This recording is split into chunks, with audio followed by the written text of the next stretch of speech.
વડનગર તાલુકાના સિપોર ગામે ભવ્ય પ્રાણ પ્રતિષ્ઠા મહોત્સવ ઉજવાયો।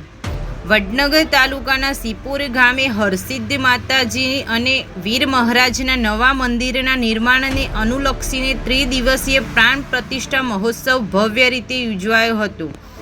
આ મહોત્સવનું આયોજન સિપોર ગામના સમસ્ત ક્ષત્રિય પરમાર પરિવાર, તરાડવાસ સિપોરના વડીલો અને યુવાનોની ટીમ દ્વારા કરવામાં આવ્યું હતું।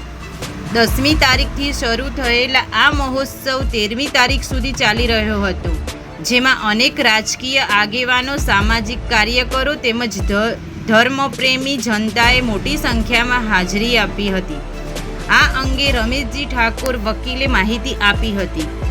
મહોત્સવમાં પાટણના સાંસદ ભરતસિંહ ડાભી, પૂર્વ સાંસદ નટુજી ઠાકોર, ધારાસભ્ય સરદારભાઈ ચૌધરી, ધારાસભ્ય બક્કાજી ઠાકોર, પૂર્વ ધારાસભ્ય ચંદનજી ઠાકોર, બળદેવજી ઠાકોર, અજમેલજી ઠાકોર સહિત અનેક આગેવાનોએ હાજર રહ્યા હતા।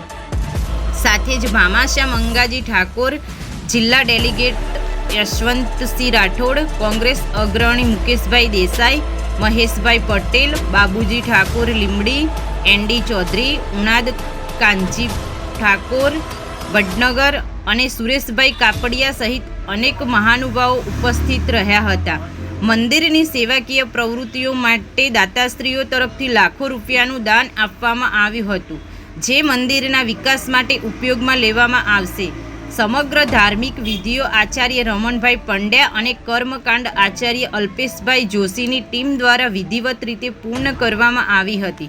મહોત્સવ દરમિયાન દેહબુદ્ધિ પ્રાયશ્ચિત વિધિ, જ્યોતિ આગમન, શોભાયાત્રા, ગરબા, મહાઆરતી, જ્યોત વધામણા સહિત અનેક ધાર્મિક કાર્યક્રમો યોજાયા હતા।